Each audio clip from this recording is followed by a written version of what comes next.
ఉపదేశసారం 9వ పద్యం. భావశూన్య సద్భావ సుస్థితి భావనా బల భక్తి ఉత్తమం. దీనిలో సద్విద్య చెప్తున్నాము.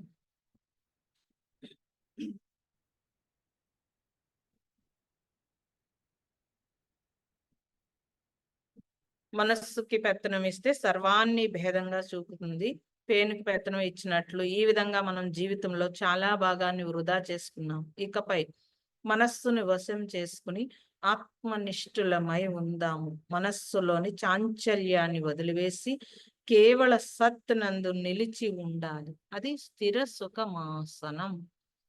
మనకి ధ్యానంలో స్థిర సుఖమాసనం అనంటే మనం శుభ్రంగా కాళ్ళు చేతులు కరెక్ట్ గా పెట్టుకుని కూర్చుంటాం. అలాగే ఇదివరకు కూడా చెప్పి ఉన్నాను మీకు, ఆసనం అంటే శరీరం ఒక్కటే కాదు, మనస్సు కూడా ఆసనం వేయాలి.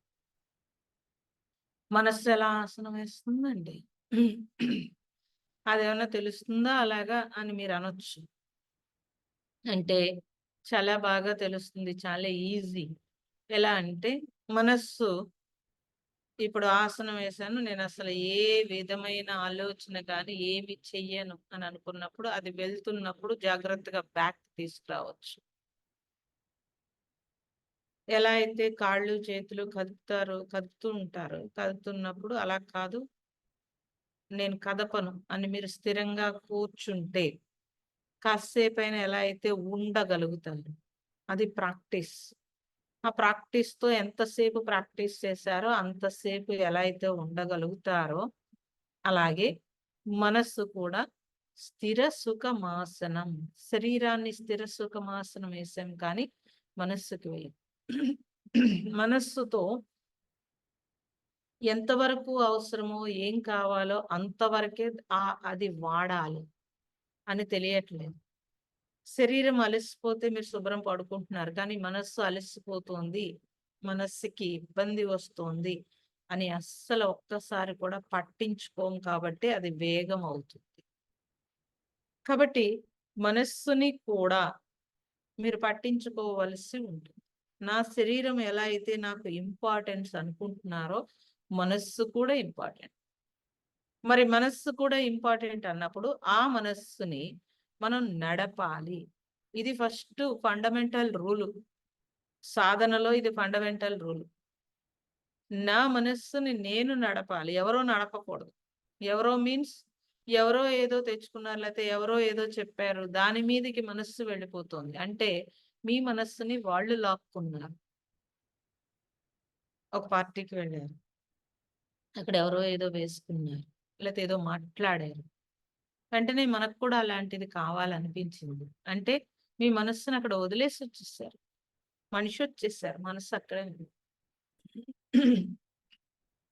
ఇలా ప్రపంచంలో ప్రతి విషయంలోనూ మన మనస్సు అటాచ్ అవుతుంది. దీన్నే బంధం. అలా కాకుండా దాన్ని బ్యాక్‌కి తీసుకురావాలి అన్నప్పుడు ఎక్కడికి వెళ్ళినా, ఏం చేసినా నా పనేంటో నేను అది చూసుకొని వచ్చేస్తాను. కాబట్టి ప్రతి దానిలోనూ ముందుకు వెళ్ళాము, అడ్వాన్స్‌గా అన్నీ తెచ్చుకున్నాము, కానీ నా శక్తిని నేను కోల్పోయాను. కాబట్టి మనస్సులోని చాంచలత్వము వదిలేసి కేవలము సత్తుగా, కనీసం పోనీ మెడిటేషన్ చేస్తున్నా కొంచెం ప్రశాంతంగా ఉంటుంది కాబట్టి, లేకపోతే కూర్చుంటారా ఏంటి మీరు ఇలాగా? అంటే తెలుస్తోంది మనకి. ఓహ్! నేను ఇలా కూర్చుని కాసేపు ప్రశాంతంగా ఉంటే ఆ హాయి మనకు తెలుస్తోంది. అయితే మరి అన్నీ మరచి ఆ సత్తులో నిలిచి ఉండడం, సద్రూప స్థితి సత్ అంటే. దాంట్లో నిలిచి ఉండడం అన్నప్పుడు ఈ కొద్ది కొద్దిగా ధ్యానం చేస్తేనే మనకి మనస్సు ప్రశాంతంగా ఉండి ఒక హాయి తెలుస్తున్నప్పుడు, అలాంటి సద్రూప స్థితిలో నిలిచి ఉన్నప్పుడు ఎలా ఉంటుంది? ఇది తెలుసుకోవాలి అనే తాపత్రయం ఉండాలి. ఉంటే ఉండాలి అనంటే ఏం చేయాలి? అంటే ముందు డిలీట్ చేయాలి. ఏం డిలీట్ చేయమంటారు? బోలెడు కావాలి మాకు అని మీరంటే నేను చెప్పలేను. ఇప్పుడు అమెరికా నుంచి ఇక్కడికి రావాలంటే అమెరికా వదిలేస్తున్నారండి. వదలకుండా రాలేరు. నేను అమెరికా ఉంచుకుంటాను, ఇండియాలో ఉంటాను అన్నారనుకోండి, కుదరదు అక్కడ. సో ఏది కావాలంటే దానికి రెండో దాని దగ్గరికి వెళ్ళేటప్పటికి ఇది వదిలి అక్కడికి వెళ్తున్నాను. మరి ఏది వదిలేయమంటారండి? ఫస్ట్ వేస్ట్ తీసేయ్ అని చెప్తాను నేను. అరే! అన్నీ వేస్ట్ అని ఏమి లేవండోయ్! మీరు భలే చెప్పారు. ఇదివరకైతే ఏదన్నా వేస్ట్ కానీ ఇప్పుడు బోలెడు తీసేసాము. ఇంక వేస్ట్ ఏమీ లేవు అని మీరంటే మళ్ళీ ట్రై చేయండి అంటాను. నాకు ఏది అవసరము అక్కడ వరకే నేను ఆగుతాను. ఇది ఎప్పుడు ట్రై చేయాలండోయ్! ఇది ఎప్పుడు నిరంతరం ట్రై చేయాలి. మీరు అంతేగాని భలే చెప్పారు నేను బోలెడు వదిలేసాను ఇప్పటికే బోలెడు వదిలేసాను అని బెంగ పెట్టేసుకుంటే నేనేం చేయగలుగుతాను? ఇంకా మారాలేమో, ఇంకా మనస్సులో ఏమున్నవి నాకు, మనస్సులో ఇంకా ఏమున్నవో నేనింకా తీసేయాలేమో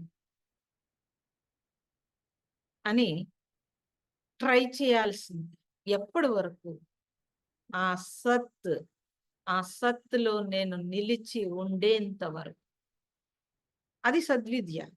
అయితే మనస్సులోని చాంచల్యాన్ని వదిలేసి కేవల సత్తునందు నిలిచి ఉండాలి. అది స్థిర సుఖమాసనం.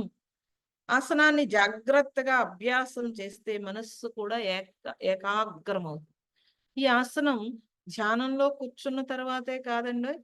ఉట్టప్పుడు కూడా మనస్సులో మనం చేసే పనుల్లో ఆ వేస్ట్ ఏదైతే ఉందో, ఇది నాకవసరం లేదు, ఇది నాకవసరం లేదు అని నువ్వేదైతే తీసి పడేస్తూ ఉన్నావో,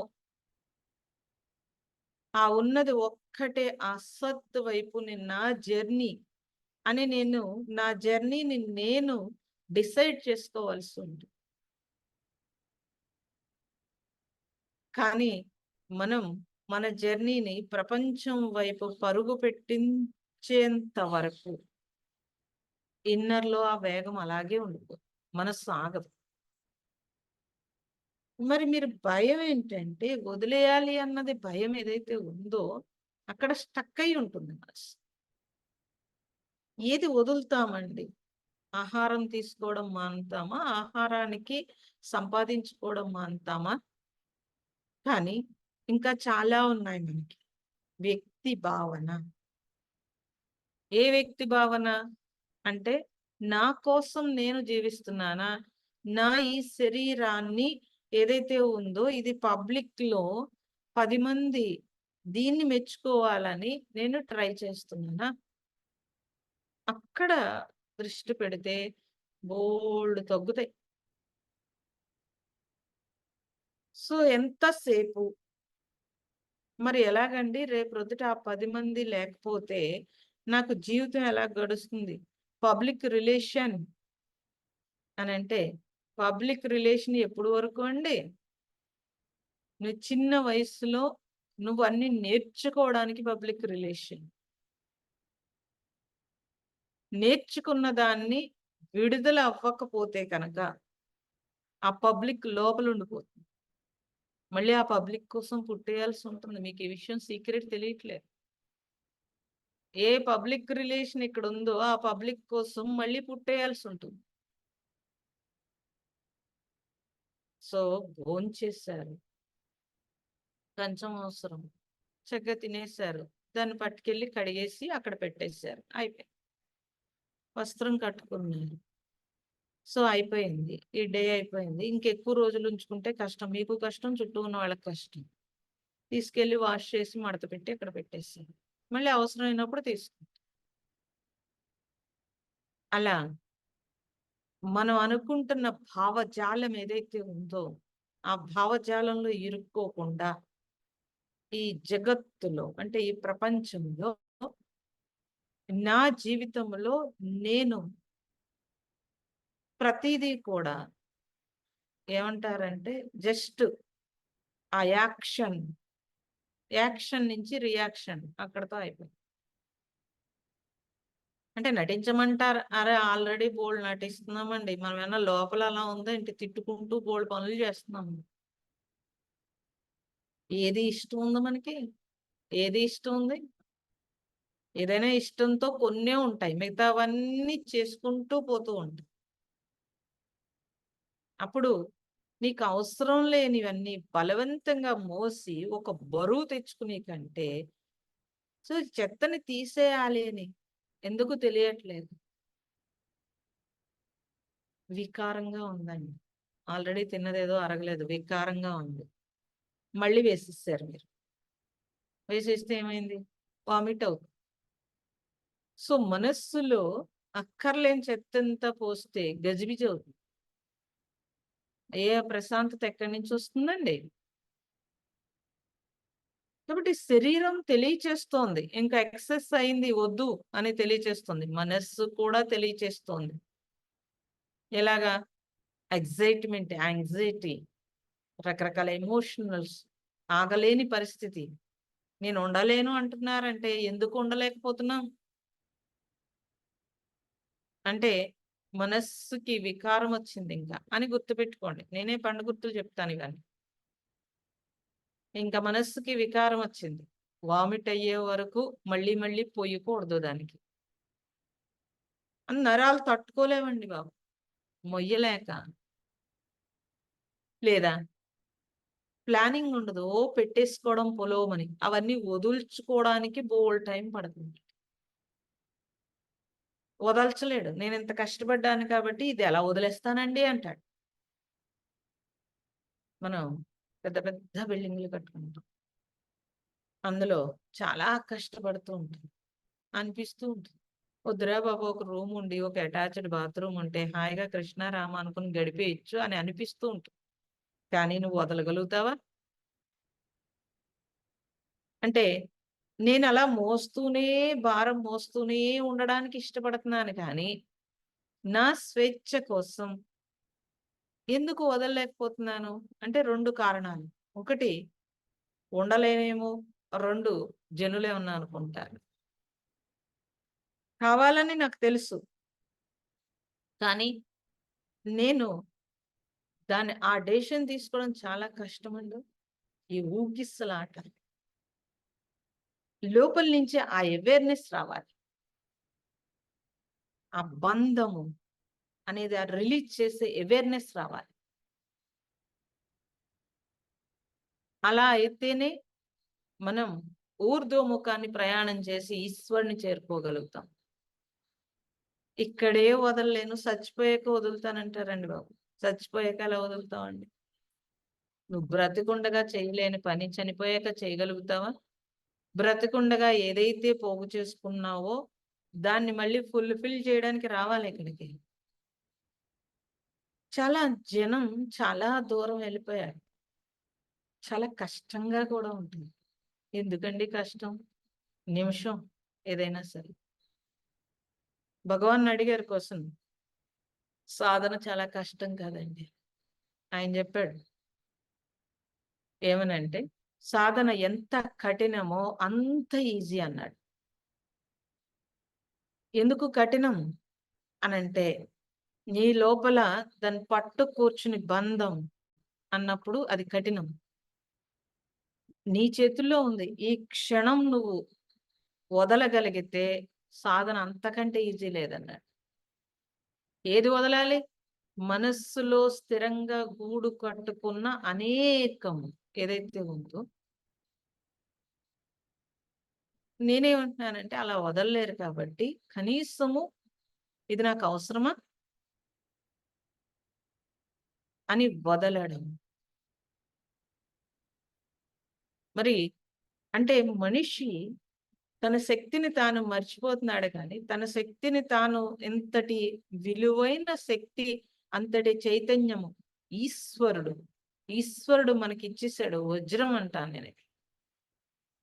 అలాంటి దివ్యత్వాన్ని మనకిచ్చినప్పుడు, ఆ దివ్యత్వాన్ని ప్రపంచంతో మూసేయకుండా ఓపెన్ చేస్తే అది దైవత్వం. సో, ఓపెన్ చేయటానికి ఇష్టపడట్లేదు మనం. మరి నీ మరణం తెలియచేస్తోంది. ఏమని? ఎంత ప్రపంచాన్ని పెట్టుకున్నావో, ఆ ప్రపంచాన్ని సెకండ్స్‌లో వదిలేస్తున్నావని నీ మరణం నీకు తెలియచేసేస్తుంది. నా మరణం ఎందుకండి? నా చుట్టూ ఉన్న వాళ్ళందరి మరణం మనకు తెలియచేస్తుంది. ఎగిరెగిరి పడతాడు అన్నీ నేనే చేయగలను. ఓల్డ్ ఏజ్ వస్తే ఏముందండి? అసక్తత. ఎంతటి అసక్తత మన శరీరం మనకు తెలియచేస్తోంది. మరి ఆ నేను అనే ఆ స్థిరం, ఆ సత్ అన్నారది.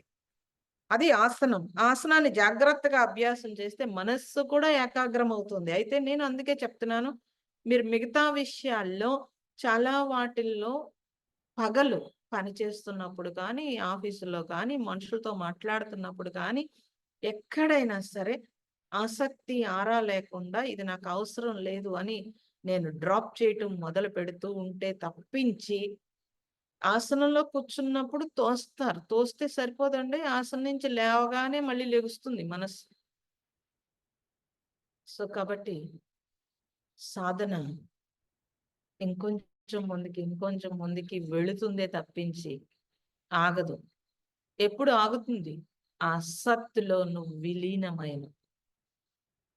కాబట్టి ఆసనంలో కూర్చుని మీరు కన్నులను అలవోకగా మూసి మనం మన కన్నుల్ని పరిశీలిస్తే కనుక అవి సెకన్‌కి ఇన్ని సార్లు రెప్పవేస్తాం కదండీ!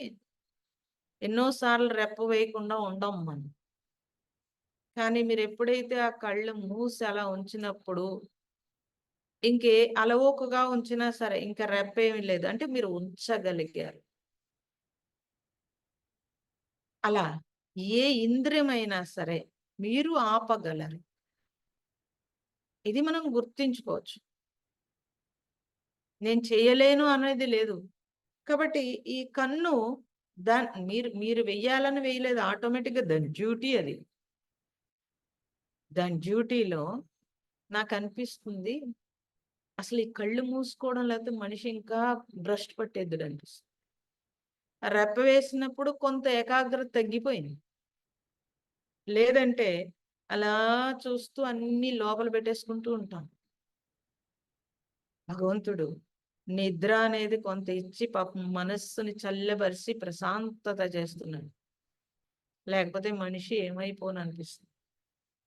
కాబట్టి మనస్సు అది పరిశీలిస్తున్నప్పుడు అంటే దాన్ని చూస్తే తెలుస్తుంది. చక్కగా ఆగగలదు. అలాగే మనస్సుని కూడా విలీనమైనప్పుడు ఆ సత్ నుంచి నిలిచి ఉండడము. అంటే చూడండి మీరు ఇంకో ఉదాహరణ చెప్తాను. ధ్యానంలో కూర్చున్నప్పుడు మీరు చాలా డీప్‌గా ఉన్నారు. అంటే అప్పుడు ఏమీ తెలీదు కానీ లెగిసిన తర్వాత ఆ హాయి తెలిసింది. ఆ హాయి ఎలా తెలిసింది? థాట్ లేకుండా ఉండింది. ఆ సైలెన్స్ అయింది. అప్పుడు మీరు హాయి అంటున్నారు. అంటే థాట్ యొక్క బరువు లేదు. కళ్ళు మూసుకొని అలా ధ్యానం చేసినప్పుడు ఒక్క క్షణం అలా ఆగిందనుకోండి మనస్సు. లెగిసిన తర్వాత మీకు ఆ థాట్ యొక్క బరువు లేకుండా ఉండిద్ది. అప్పుడు మీకు ఆ హాయి తెలిసినప్పుడు అబ్బా! ఎలా తెలిసింది? అంటే ఆ థాట్ లేకుండా మీతో మీరు అంటే ఆ సత్‌లో మీలో మీరు, మీరై మీరు ఆ ఉన్నప్పుడు, ఆ ఉండడం ఏదైతే ఉందో అది హాయి. ఆ హాయి మీకు తెలిసింది కాబట్టి ధ్యానంలో కూర్చోగలుగుతున్నారు. లేతే కూర్చుంటారేంటండి? మిగతా ఏ వస్తువు కానీ, దేన్ని కానీ చూసినప్పుడు వెంటనే హాయ్ అనిపిస్తుంది, అబ్బా అనిపిస్తుంది, ఆశ్చర్యం అనిపిస్తుంది, కోరిక పుడుతుంది, ఏదైనా అవుతుంది. కానీ ఆ క్షణంలో మళ్ళీ మర్చిపోతారు. కానీ ఈ హాయ్ అనేది సత్తులో ఉన్న హాయ్ అనేది ఎవడు మర్చిపోడండోయ్! లేతే కూర్చోగలుగుతారా? అలా ఏం మర్చిపోరు. అది ఇంకా కావాలనిపిస్తుంది. మళ్ళీ కావాలనిపిస్తుంది. అది జర్నీ. ఆ కావాలనిపించేది జర్నీ. ఏ జర్నీ? Inner journey. ఆ ఇన్నర్ జర్నీ ఎలా అవుతుంది అంటే అంతర వికాసమైనప్పుడు అవుతుంది. అంతర వికాసం ఎలా అవుతుందంటే ఇక్కడ జ్ఞానానికి సంబంధించిన నాలెడ్జ్ ఉంటే అవుతుంది. అంటే నీ నాలెడ్జ్, నీ లోపల నాలెడ్జ్ కావాలి. బయట నాలెడ్జ్‌తో కాదు. దానికి దీనికి పూర్తి డిఫరెన్స్ అండి. అలాంటి జ్ఞానంతో నేను ఉన్నా కూడా, ఆ జ్ఞానాన్ని ఔటర్‌కి పెట్టాను కాబట్టి, ఇప్పుడు మెడిటేషన్ తోటో, లేకపోతే ఆసనం తోటో, లేకపోతే ఇంకో దానితోటో మీరు మీ ఇన్నర్‌కి వెళ్ళడానికి ప్రయత్నము. అందుకని ధ్యానం నేర్చుకోకూడదు అందుకే. ఒక ప్రక్రియతో నేర్చుకోకూడదు. ఒక ప్రక్రియతో ఏదో కొత్తలో నేర్చుకుంటామండి. ఏదో శ్వాస ఎగదీసో, దిగదీసో లేకపోతే అలా అనో, ఓం అనో ఏదో అనో మొత్తం మీద ఒక ప్రక్రియతో నేర్చుకుంటాం గాక, ధ్యానానికి సంబంధించిన నాలెడ్జ్ లేకపోతే నువ్వెలా కూర్చుంటావండి? ఇప్పుడు 3 ఇయర్స్ నుంచి ఎంతో చెప్తున్నాను నేను. కంటిన్యూ ఆ జ్ఞానం అలా చెప్తూనే ఉన్నాం. పని లేకేంటండి? మరి కంటిన్యూ చెప్పినప్పుడు మీరు ముందుది మర్చిపోతారు. స్టార్టింగ్‌లో మీరెలా ఉన్నారో మర్చిపోతారు. ఇప్పుడేమంటారు? ఆతృత. ఇంకా ముందుకెళ్ళిపోవాలి, ఇంకా ముందుకెళ్ళిపోవాలి. ఇంకా ఎళ్ళలేదు నేననిపిస్తుంది. మరి ఎళ్ళలేదంటే నీ చేతుల్లో ఉంది. నా చేతుల్లో ఉందా ఏంటి? నువ్వు ఒక చేత్తో తూకం అండోయ్! తూకం. ఒక చేత్తో అంతర్ వికాసం కావాలి. ఒక చేత్తో ప్రపంచం కావాలి. ఈ 2 ఇలాగా తక్కిళ్ళలా పట్టు కూర్చుని కాసేపు ఇగో ఇది భగవంతుడనో లేతే ధ్యానమనో ఏదో కాసేపు ఇలా తక్కిడి దిగుతోంది, తేలుతోంది. మళ్ళీ ప్రపంచం, మళ్ళీ ఇది బరువుతోంది. ఇలా ఈ 2 బ్యాలెన్స్ కావాలంటే నేనేం చేయనండి? అదేదో పిల్లి, కోతి కథ ఉంటుంది. రొట్టె ముక్క ఇది కాస్త అది కాస్త మధ్యలో తినేసినట్టుగా. మనం అలా ఇందు మీద కాసేపు, ఇందు మీద కాసేపు కాకుండా నాకేం గావాలి అన్నప్పుడు, సరే ప్రపంచంతో 40 ఏళ్ళు ఏడిసాను. పూర్వం అయితే వానప్రస్థం పెట్టి బ్యాక్‌కొచ్చారు. మనకింకే వానప్రస్థం లేదు. కానీ ఇది కాదు, ఇది కాదు అంటే నేతి ఇది కాదు, ఇది కాదని చెప్పారు. మరి ఏది? ఏది అనే క్వెషన్ రావాలి. క్వెషనొస్తే అన్వేషణొస్తుంది. అన్వేషణొస్తే జర్నీ వస్తుంది. కాబట్టి మనస్సు విలీనమైన సత్ నందు నిలిచి ఉండడం అంటే, మరి ఎలా మనస్సు నిలబడుతుందేంటండి? అటు ఇటు పారిపోదా ఏంటి? దానికి ఒక ఆధారం ఇవ్వాలి. ఆధారము భూమధ్య స్థానమే ఎందుకివ్వాలి? ఇంకో చోట ఇవ్వచ్చు కదా! ఎక్కడో చేతి మీదో, కాలు మీదో ఇవ్వచ్చు కదా! ఇస్తే, ఇచ్చి చూడండి. కాలు మీద మనస్సు ఏకాగ్రం చేస్తాను. అంటే ఫస్ట్ కాలు తిమ్మిరెక్కుతున్నట్టు తెలుస్తుంది. ఆ తర్వాత నొప్పి మొదలైనట్టు తెలుస్తుంది. ఇప్పుడు మనస్సు అబ్జర్వ్ చేయటం మొదలుపెడితే కాలు యొక్క స్థితి తెలిసింది. ఏ స్థితి? అది నొప్పెట్టడమో ఇది. ఇంక పోనీ ట్రై చేయండి. కాలుని మీరు ఆపలేరు. కదిపేద్దామా, కదిపేద్దామా, కదిపేద్దామా అనిపిస్తుంది. సో, ఇంకొక చోట ఎక్కడో పెట్టారు. ఎక్కడో పెట్టారు. ఎక్కడ పెట్టండి. ఇంద్రియం మీద ఎక్కడ పెట్టినా కష్టం. మరి ఇది ఇంద్రియం కాదండోయ్!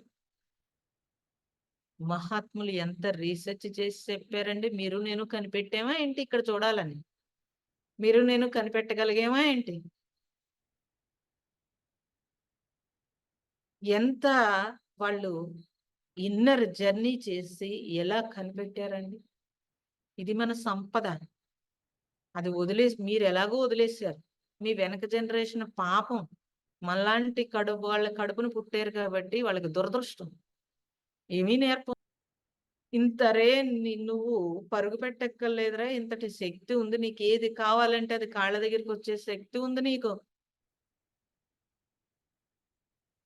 కాబట్టి దీపం ఉండగానే ఇల్లు చక్కబెట్టుకోమని చెప్పారంటే చాలా ఈజీగా టక్‌మని జనాలు మాట్లాడేసుకుంటున్నారే గానీ దాంతోటి, అరే నీలో దీపముంది. అప్పుడు గదా నువ్వు ఈ జ్ఞానం తెలుసుకోకపోతే ఇంకెప్పుడు తెలుసుకుంటావు? కాబట్టి పరిశీలించడం. ఇక్కడే ఎందుకు పరిశీలించటము అనంటే ఏ ఇంద్రియాన్ని పరిశీలించినా అది మిమ్మల్ని వెనక్కి లాగుతుంది. ఇది ఇంద్రియం కాదు, శక్తి క్షేత్రం. నిత్య నూతనముగా వెలిగే తేజో స్థితి జ్ఞాన నేత్రము అని, అంటే ఆ తేజస్సుని గమనించినప్పుడు జ్ఞానము వికాసము, ఏ జ్ఞానము మిగతావన్నీ విడిచిపెట్టే దివ్యత్వాన్ని నువ్వు పట్టుకున్నావు కాబట్టి దాన్ని జ్ఞాన నేత్రం అన్నారు. మనస్సు పూర్తిగా విలీనమై శుద్ధ చైతన్యం రూపముగా నిలిచి ఉంటారు. అలా ఎప్పుడైతే నువ్వు మనస్సుకి ఒక ఆలంబన ఇచ్చేసో, పట్టుకో తల్లి ఇక్కడ పట్టుకో నువ్వు అని ఒక ఆలంబన మీరు ఇచ్చినప్పుడు అది అనేకం నుంచి ఒక్కదాని మీదకి ముందు వస్తుంది. అలా రావడానికి ప్రాక్టీస్ ధ్యానము. అంతేగాని ధ్యానంతో మొత్తం అన్ని అయిపోతాయి అనుకోకూడదండి. ధ్యానానికి సంబంధించిన జ్ఞానం లేకపోతే జనులు అలా ధ్యానం చేస్తూ కూర్చుంటారు. మేము కూడా మాకు చెప్పేవాళ్ళు లేకండి బాబు. మాకు చెప్పేవాళ్ళు లేక మేము అందరూ ధ్యానంతో ముందుకెళ్ళిపోవచ్చు అంటే ఓకే. అలా కూర్చుని ఏదో గంటలు గంటలు ఏదో గడుపుతూ ఉండేవాళ్ళు. అలా కాదు. అందుకే భగవాన్ చెప్పాడు. అప్పుడు భగవాన్ అర్థం అవ్వాలి మరి. ఎరుకతో ఎలర్ట్‌గా ధ్యానం చేయమన్నాడు. ఏ ఎరుక? నువ్వేదైతే మనస్సు విలీనం చేయడానికి ట్రై చేసావో ఆ ఎరుక లేకుండా ధ్యానం ఏంటండి? కాబట్టి ఏదైనా పోనీ ధ్యానం కాదండి. మీరు జపం చేస్తున్నారని ప్రేమగా రామనామం చెప్తా కూర్చున్నారు. రాముడు తప్ప నాకు ఇంకోటొద్దని ఆ రామనామాన్ని జపిస్తూ ఉన్నారు. కొద్దిసేపటికి ఆ జపం కూడా ఆగిపోయి ఆ సత్తులో కాసేపు అలా ఉండిపోగలుగుతాడు. అలా ఉండిపోయినప్పుడు ఆ కొద్ది క్షణాలు ఆ సత్తులో ఉన్నాడు. మళ్ళీ మనస్సొచ్చేసింది నువ్వు జపం ఆపేసావని. మళ్ళీ లేసి జపం చేస్తాడు. చాలా మంది చెప్తూ ఉంటారు. నాకు జపం అండి ఆగిపోతే మంచిదే కదమ్మా! ఆ సత్తులో ఉండడానికే నువ్వు జపం చేస్తున్నావు. ఆగిపోతే మంచిదే గదా! మంచిది. అలా ఆగితే ఆ సత్తులో ఉండడం. ఖాళీ చేస్తే ఇవన్నీ జరుగుతాయండి. ఏదైనా ఖాళీ చేస్తే మనస్సుకి కొద్ది కొద్దిగా నాకొద్దు, ఇంకా అనవసరమైనన్ని తీసి పడేస్తాను అని నేను తీయగలిగితే అవసరమైనవి ఉంచుకుంటా. చిన్న పిల్లలు వాళ్ళు పెళ్లి చేయాలి బాధ్యత. వాళ్ళకి కావాల్సినవి ఏదో చూస్తాను. అయిపోయింది. వాళ్ళని నెత్తి మీద పెట్టుకొని మోస్తాను. నీ ఇష్టం దించలేవు మళ్ళీ. ఇంకెప్పటికి దించలేవు. ఇంకా అయిపోయింది. వాడి పెళ్లి అయిపోయింది. వాళ్ళ పిల్లలొచ్చేసారు. నువ్వేంటండి మోసేది? నువ్వేంటి మోసేది? నువ్వే కదా! మీకు తెలియట్లేదు. ప్రమాణం గూడా జేశారు. కన్యాదానం జేసినప్పుడు ప్రమాణం జేశారు. కన్యాదానం కాపోతే అబ్బాయిని అమ్మాయికిచ్చినప్పుడు గూడా ప్రమాణం జేస్తాం. ఏమని? ఇంకా ఈ సర్వము నీ చేతిలో పెట్టేశాను. నాకు ఎటువంటి బాధ్యత లేదు. నేను ఆత్మ వైపు లేతే సత్ వైపు విలీనమవుతానంటే ఈ మంత్రాలు మీకు అర్థం కాక తెలియట్లేదు. దాని అర్థం అది. అని అగ్ని ప్రమాదము, నీళ్లు పోనీ ఈ మంత్రాలు అర్థం కాలేదండి. ఈ ఉదకం తీసుకుని పంతులు గారు మన చేతిలో నీళ్లు పోసి, అవతల వాళ్ళ చేతిలో పోసేయటం అనేది ఒకటి తెలుసు. అక్షింతలు వేసి చేయటం కూడా తెలుసు. నీళ్లు వదిలేసాం. నీళ్లు వదిలేసామంటే అర్థం ఏంటి? మనస్సులో ఇంక ఎటువంటి వ్యామోహము లేకుండా వదిలేసాను. మరి భలే చెప్పారండి. మరైతే వదిలేసి ఇంకసలు చూడొద్దంటారా అంటే ఏం చూడొద్దన్నారు? ఇంక నువ్వు పరిగెట్టేయకూడదు. వాళ్ళొచ్చి చూసిపోతూ ఉంటారు. వాళ్ళది బాధ్యత ఇంక. తల్లిదండ్రులను చూసుకోవాల్సిన బాధ్యత వాళ్ళకుంది ఇంక. నీకు లేదింక. నువ్వు బిడ్డని చూసే బాధ్యత అయిపోయింది. రుణం అక్కడితో అయిపోయింది. వాళ్ళది రెస్పాన్సిబిలిటీ. ఇంక తల్లిదండ్రులు చూసే బాధ్యత వాళ్ళకుంది. ఆ బాధ్యత వాళ్ళకివ్వాలింక. ఏవో ఎన్నాళ్ళున్నాయింక. సూరు పట్టుకుని వెళ్లాడుతూ ఉంటాం. మళ్ళీ ఓ పక్క స్పిరిచ్యువల్. నేను ఆధ్యాత్మికం వైపు జర్నీ అంటుంటాడు. ఏం జర్నీ? ఏది వదలకుండా ఏం జర్నీ? అన్నీ పట్టుకు కూర్చుని ఏం జర్నీ అది? కాబట్టి శుద్ధ చైతన్యంగా నిలిచి ఉంటాను అనే స్థితి ఏది? అయితే ప్రేమగా మనం ఏం చేసినా దాంట్లో ఒక తృప్తి వచ్చేసింది. ఒక హాయి వచ్చేసింది. పోనీ కనీసం ఆ ప్రేమను పెంచుకోవాలి అన్నప్పుడు మనం మన బిడ్డల మీద కానీ, మన ఇంటి మీద కానీ, మన వస్తువుల మీద కానీ బోలెడు ప్రేమ పెంచుకొని ఎలా అయితే వదలలేకుండా ఉన్నామో, మరి భగవంతుడి మీద అలాంటి ప్రేమ వద్దా అండి అసల? వీటన్నింటి మీద ప్రేమ ఉంది నీకు. భగవంతుడి మీద ప్రేమ లేదు. ఉంటే మిగతా అన్నింటి మీద వానప్రస్థం అంటే మిగతా అన్నింటి మీద ఉన్న ప్రేమ వదిలేసి భగవంతుడు ఒక్కడి మీదే ప్రేమ పెరిగేటట్టుగా ఉండడమే సాధన. అది సద్విద్య. సద్విద్య తెలిస్తే సాధన తెలుస్తుందండి. ఈ అనేకం నుంచి ఏకం రావడం అంటే అదే. కాబట్టి గమనిస్తే మనం ఆ నామ రూపాలు కూడా అతీతమైన ఒక సత్ అనేది మనలో ఉంది. కాబట్టి ఆ సద్భావం ఇప్పుడు ఒక రామనామం చేసాం. ఒక సద్భావం యొక్క సద్రూపం అది. కాబట్టి అది సగుణము. అంటే గుణము లేదు దానికి. ఒక భగవంతుడు అన్నప్పుడు గుణరహితుడు. మరి నేను గుణాలతో ఉన్నాను. మరి నేను ఆ స్థితికి చేరుకోవాలి అనంటే అలాంటి సద్రూపంలోకి గుణరహిత స్థితికి చేరుకోవాలంటే ఆ నామాన్ని ఏదో పలుకుతాను పోనీ. కానీ ఏమీ పలకకుండా ధ్యానం చేసినా ఆ సద్రూప స్థితిలో నిలిచి ఉండడానికే.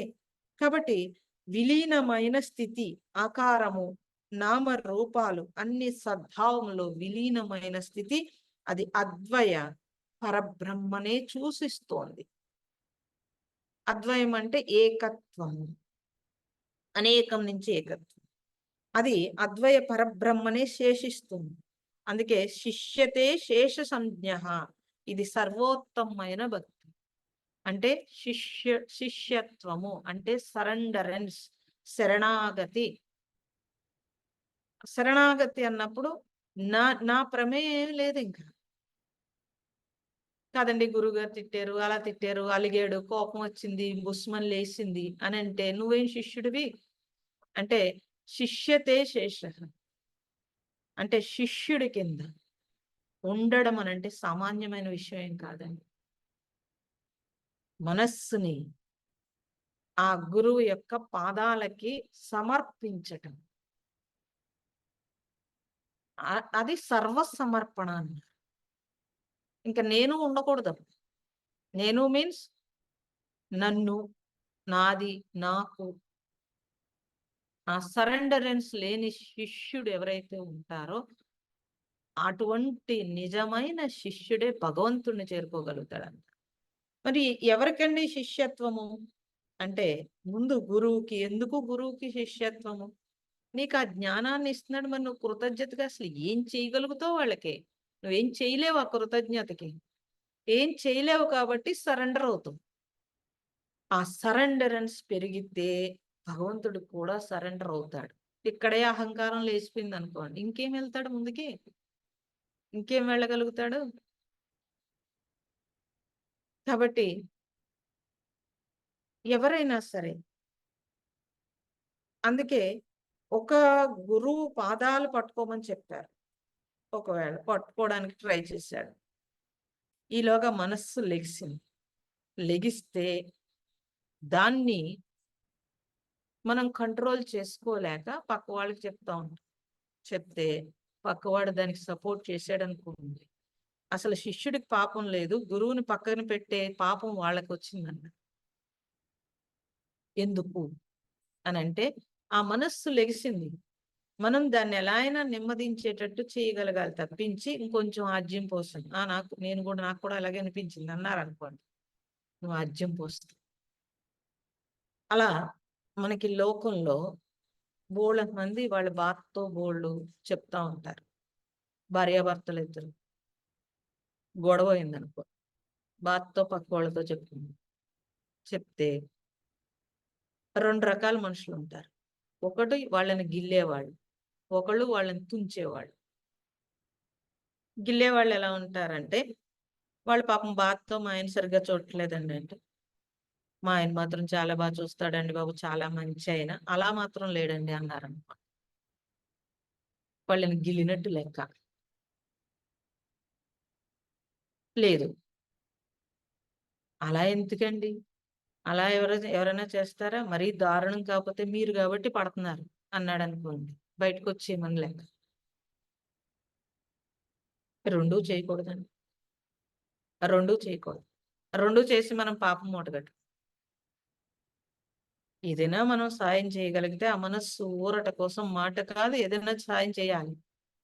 పోనీలెండి సర్దుకుంటే ఏం పోయింది అని మనం అనగలిగితే, ఒకవేళ మనస్సు సర్దుకోగలిగితే సర్దుకుంటుంది.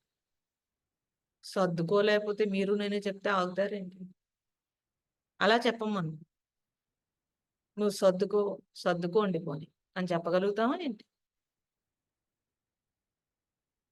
వాళ్ళు స్వేచ్ఛ, వాళ్ళ సొంత విషయం అది. ఎందుకంటే మనం పైనుంచి చూస్తాం. నువ్వు నేను చూడలేదు. మరి చూడకుండా సలహా ఎందుకిచ్చావు? పాపం మూట కట్టుకోవడానికి నేను రెడీ అయ్యా. ఈ అనవసరమైన విషయాలంటే ఇవేనండోయ్! ఇదంతా ఎందుకు చెప్తున్నాననుకున్నారు కనుక. మనస్సుని అనవసరమైన విషయాల జోలికి లేపకుండా ఉండాలి అనంటే, ఇంక పాపం చెయ్యకుండా ఉండాలి అంటే, అందుకే మౌనం ప్రధానం. కాబట్టి మనమే మన మనస్సుని కంట్రోల్ చేయాలంటే కంట్రోల్ అవ్వట్లేదు. అయితే శిష్యతే శేష సంజ్ఞః దాన్ని ఎప్పుడూ సంజ్ఞ చేసి శిష్యుడి కింద సరెండర్ అవ్వగలిగితే కనుక మనస్సు లేవకుండా ఉంటుంది. ఇవన్నీ ఉపాయాలు చెప్పారు మనకి. ఇన్ని ఉపాయాలు చెప్పారు. ఇది సర్వోత్తమమైన భక్తి అన్నారు. ఎందుకంటే శరణాగతియే భక్తి ఇక్కడ. భక్తుడు అంటే సరెండర్, శరణాగతి. అది సర్వోత్తమమైన భక్తి. ఓకే. అంతవరకు చెప్దాము. ఈ సద్విద్య తెమలదండి చాలా కష్టం.